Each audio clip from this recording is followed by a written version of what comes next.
Madayo no araw mga kalumad kung taon mga kalumad so tudloan ko iyo ko na kay si idayalekto na tikanda god basic mga kalumad na igtudlo ko iyo.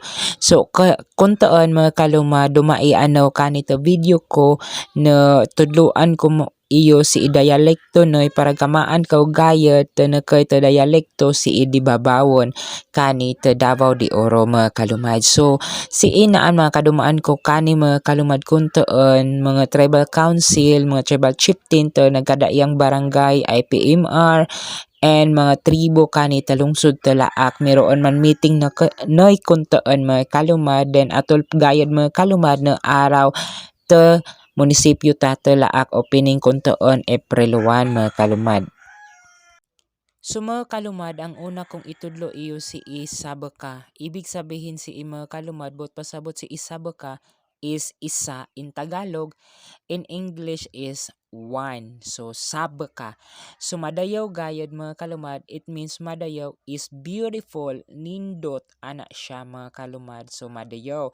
And sunod si iwoig mga kalumad. Ibig sabihin si iwoig is tubig or water in English mga kalumad. So nakaypad si kankamag. Ibig sabihin si kankamag mga kalumad, it is hangin or wind in English. Mauna siya ang buot pasabot sa kamag mga kalumad.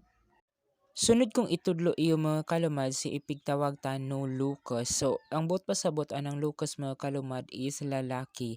Si kan Lucas is lalaki mga kalumad. So sunod is bai or bahi. So ang buot pasabot anang bai or bahi is mauna siya ang babae or female mga kalumad. Mauna ang buot pasabot sa bai or bahi.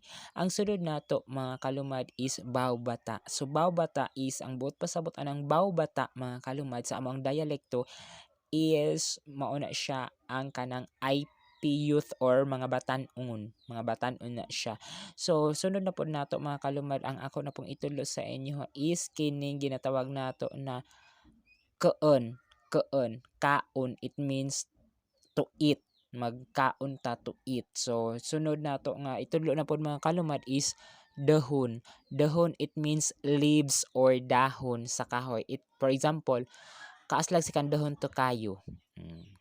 Sunod na pong na akong itudlo mga kalumad is kaning kabo. Ang ibig sabihin ng kabo is sanina. Then kung nagustuhan ninyo mga kalumad si video ko, palihog ko to share, comment, kung na gusto nung dialekto no di babaw nagkamaanan no so i-explain ko sa sunod ko na video. So si kanda mga kaluman, don't forget to follow, share, and comment to my video. And that's it. God is good all the time mga kalumad. Bahala naglahi-lahi man ta og kultura og tradisyon, magkahiusa gihapon ta kay nagpuyo ta dinhi sa Republika ng Pilipinas, kita mga Pilipino. Daghang salamat.